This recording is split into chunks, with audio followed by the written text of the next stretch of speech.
So we're just heading up the iconic Billygoats, not the Billygoats in South Australia, the Billygoats in the High Country, in the Vic High Country. Obviously we've been up here a number of times. This is the 3 or 4 o'clock track, so it's late in the afternoon. It's currently 30 degrees and we are just cruising up the hill. So yeah, it's always different condition, Billygoats, from one time to the next. We've seen it quite bad, we've seen it quite good, and we're only about 5 or 10 minutes into it at the moment, and I'd say it's just average, you know, somewhere in the middle. And we're not even up to the first helipad yet. We're just headed up along that stretch there. And today I'm going to pick the easiest line. Sometimes when it's easier for a bit of entertainment, you might pick a harder line, whatever, for a bit of entertainment. In the comments, if you get to watch this part of the video, let me know, what do you prefer? If you've been on Billygoats, up or down Billygoats, have you been up or down or both? And do you prefer up for the drive or down for the drive? And or do you just prefer like coming down because the scenery is good? I mean, good scenery going up, but I think coming down you just get the views of all the other hills and tracks and stuff. So like, I suppose this view is good, isn't it? Nice blue sky. We've got a little bit of cloud there. And yeah, it's just an awesome, beautiful day, nice and still. There's virtually no wind, just the slightest breeze. And yeah, like I said, it's still 30 degrees at the moment. 3:33 p.m. in the afternoon in November 2020, after lockdown. Call it after lockdown, before the next lockdown. Get out while you can. Actually, I probably wouldn't know what part of the track was what, really. It's that long, you just lose track of the track. I reckon this might be the last pinch coming up to the helipad, the first helipad, which is about, I don't know, there's a turn, it's a left-hand turn if you're going up. It's about a quarter of the way, a quarter or a third, not even a third I don't think. Well, like a quarter of the way up the track, and not even a quarter of the way to the pinnacles, but just talking, you know. Feeling a little bit of wheel spin there. Yeah, a little bit of traction control came in. So even though it is steep and it's not that rough at the moment, don't get me wrong, it's a rough track, but when I say rough, I mean rough like pick a line, you're going to damage your vehicle, you're going to cop a rock under there, there's a big, and it could be like that from what I've seen so far down the bottom of the track. It could be a little bit nasty up here, but usually you can pick a line and stay out of trouble. And if it's that bad that you can't pick a line, then yeah, you can get out and do a bit of track building, you know. It's not that hard to do. It's like clearing a few branches and stuff. If everybody helps out and trims a few branches back, gets rid of a few logs and rocks off the tracks, keep it clear for everyone else. You know? Here we go, looks like we got someone wants to come down and they see us, so hopefully they're going to wait there. But that is the helipad. Okay, so there's some other guys parked up on top of the helipad. So we are going to keep moving up along the ridge line.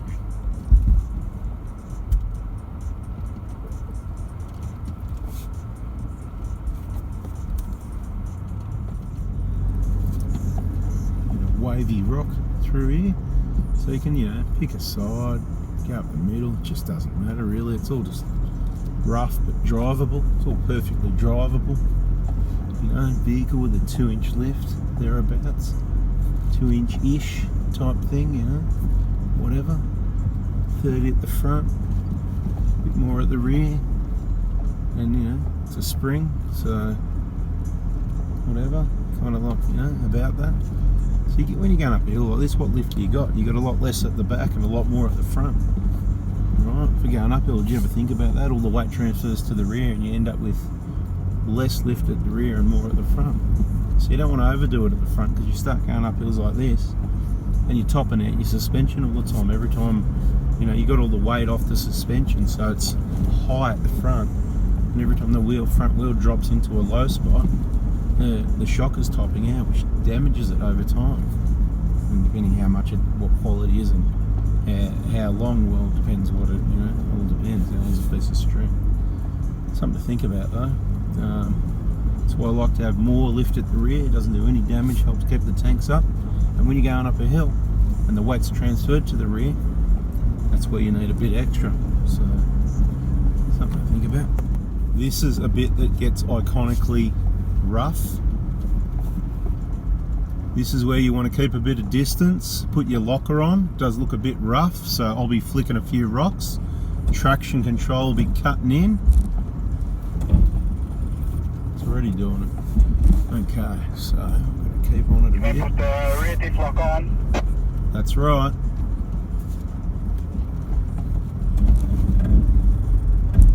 Certainly the 120 does it a lot easier. This is working hard.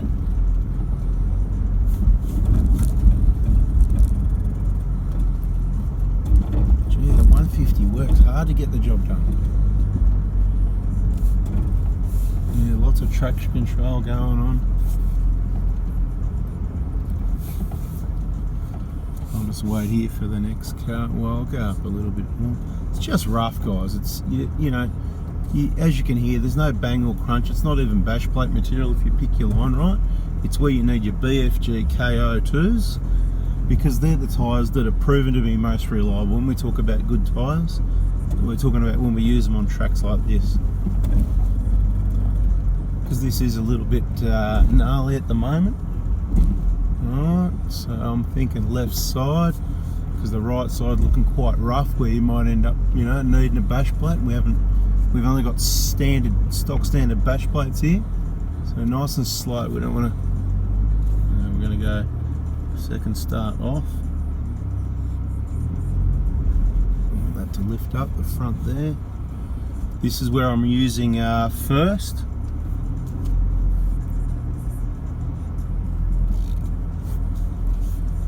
So just nice and slow, and if you feel a bit of wheel spin, just keep the gas on nicely and the traction control will sort you out. Once you get up to there, you might want to come across to the left. The right side looked a little bit rougher. Yeah, a little bit of excitement. Looks like it smooths out a bit here. I'll hit you up if it gets a bit rougher again. You know, this bit's not too bad. It's just another section. You're driving along the side of a mountain, and you know they've graded out a track. So what do you want? And you know, people come up here and they kind of do it the wrong way, really. You know, there's no need to spin wheels and carry on, and then you don't damage the track and rip it up. We could just cruise over it then. You know, look, you know, it's one of those tracks that if it's wet and slippery, you probably shouldn't drive on it, because that's what damages the track. You know, save it for the steep stuff. You save it for reasonable weather, you know. Yeah, reasonable weather. So here we go. We've got a bit of a. I'd like to go along the rock. I'd like to stay to the right side of the track here. I think we can clear that rock that was sitting there. Let's try. Nice and slow so we don't bounce onto it. But here, yeah, we might clear that one as well. Actually, I was going to go to the left. We'll see. We're about to find out. Oh yeah, we cleared that one as well. That's good. You wouldn't clear that without a lift, either of those, and you wouldn't come up there clean either. How's everyone else going? Cruising along? They're all deep in concentration. Having fun. Yeah, we'll down the back. How good are these tyres? Yeah, mate. KO2s for reliability and traction. Reliability on this stuff, guys. You know, we don't care about on the road. I mean, oh yeah, my tyres are great. Yeah, on the road, all tyres are great, right? And there might be a tyre that's better than KO2s on the road. Absolutely. But is a full drive with an off-road tyre for off-road or for on-road, you know? I mean, if you've got a Camry, you put road tyres, and you want to know which is the best one on road. But when it comes to four-wheel drives, you need a tyre that works off-road. And I don't mean you've been down a dirt track. I mean you've been on a track that's got a lot of sharp, shaly rock like this. And you know, we've been up and down all sorts of tracks, not only this. Never had a BFG let us down, or anyone on one of our trips, and they're the majority of the tyres. But we've had a number of the minority tyres let us down. What does that tell you? Most popular tyre, least punches. Anyway, when I talk best tyres and why, I'm talking for this sort of terrain. Looks like it flattens up a bit here anyway, so bada bing.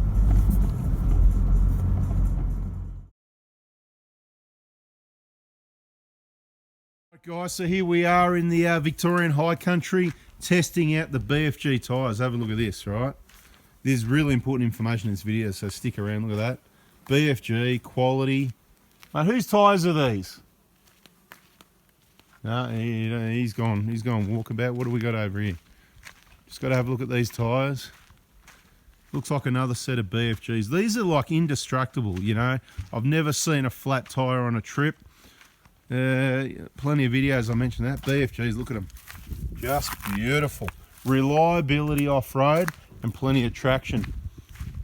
Let's check out these vehicles over here. BFGs, you never ever get a flat tyre on a BFG. Hey, you got a flat tyre, mate? Hey mate, oh, you've got your Yokohamas over here. You got a flat tyre, have you, mate, with your Yokohama GL Landers? No, mate, it's on yours. How come you got these tyres? Came with the car. Oh, okay. And after that, what are you going to put on? KO2s. KO2s, because you never get a flat tyre. What are you talking about? Flat tyres, mate. Flat tyres. Who's talking about flat tyres? What's going on here, mate? Tyre. Well, let me see, mate. I don't see any flat tyres. Hang on. Oh, beautiful. Look at this. What a vehicle. Look at this, right? KO2s. I don't see any flat tyres. Other side? Wow. What do you mean, mate? What do you mean? No flat tyre here. Oh, this, oh no. Oh, hey, guess what? Call the Guinness Book of Records. We found a BFG KO2 with a flat tyre. What's going on here? What caused it? Ah, yeah, see? Not natural causes, mate. That's a nail. How do you get a nail out here, where we are? You know? Out in the bush, how do you get a nail in a tyre? Too many tradies out on the tracks, I reckon, and they're box of nuts and bolts and nails, and that's falling off the back of the ute. Ah, that's no good. All right, so you know what? Even a BFG can go flat. Nasty.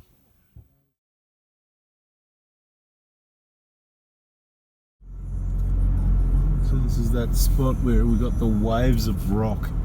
It's just like waves of rock. There's a couple of spots up going up here like this. A lot of really sharp rocks, and they're not loose. Alright, so they're solid ground. So if you spin your wheels on them, it's where you're more likely to have a drama. So you just want to be really smooth and gentle if you don't want to rip a tyre. Oh, looks like another fun bit maybe. Let's see. We've got a few holes up here to contend with. People been spinning their wheels in the dirt. Oh yeah, this is that spot. This is like, oh yeah, I remember this. It's always like waves of rock, right? But they're on an angle and you're like getting fully flexed up through here. It's just crazy getting over this. The 120 did a lot easier than this thing, I'll tell you right now. I'd be giving me a bit of space if I was you.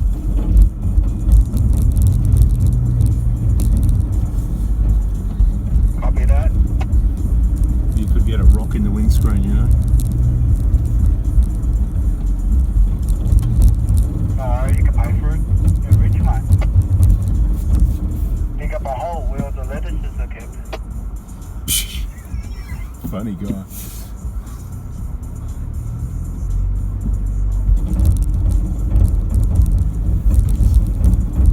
Bloody 150s, I'll tell you. My 120s have been up here so much easier than that, so many times. Oh my god, this traction control is just going off. Absolutely ridiculous. Absolutely ridiculous and unnecessary. That give me a rear LSD any day and a front locker, bada bing. I just find it really pathetic that the traction control, it's just how so, I mean, we're on 25 psi, we could let the tyres down a bit more and get more traction, but I've been up here, I don't know, a dozen times in different 120s, manuals, 1KZs, autos, no lockers, whatever, and other people come up and this thing, it's all over the place with the track. Here, have a listen to it.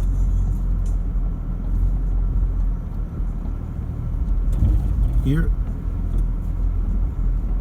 Just going off over and over again, you know, just going off. And it's not even, there's nothing hard about it. Anyway, like I said, a 120 any day, right? A 120 bloody rear LSD and a front locker. It's just, can't stand technology, gotta tell you. I suppose, yeah, for some people. I wonder what would happen if we turn the traction control off. Let's do that. Where's the button for the traction control off? Hang on. I'm going to hold that button. Okay, traction off. The traction control is going off. I've switched mine off to see what happens then. I think it's a bit oversensitive, to be quite honest. The traction control should not need to be doing what it's doing.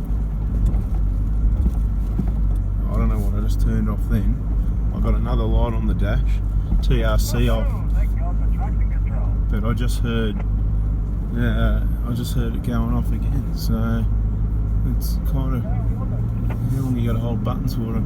There's that many systems that are going to be turned off, you know. Let's see what happens up along here. A little bit of a rougher patch again. I mean, it is quite rough along here. You know, a bit of a wheel, tiny little wheel spin is okay, you know. It's just when it starts getting, you're not going where you want it to really help out. But yeah, in my opinion, yeah, I'm not impressed with the traction control and a 150 compared to what a 120, a standard 120 does. You know, so when I say standard, you know, with the lift, of course. But I see bring people up here in their 120s without any lockers, and they drive up. You know, they might have to back up a couple of times for the run up, you know, for the run up the hill. But not a big deal, you know, just a couple of times out of a whole hour driving up a hill. Where that traction control, I reckon I counted 200 times it was pinging its head off. Anyway, just keep cruising up, see what happens. So this is pretty well, it's not all the way to the top, but this is what they call the bluff. You know, you got this really narrow section here and drop off both sides. It's pretty cool. I'll just slow down so you get a clear picture of the track. So yeah, just here, this low part here is the narrowest part. I'll just get out and take a quick few minutes break and have a look around.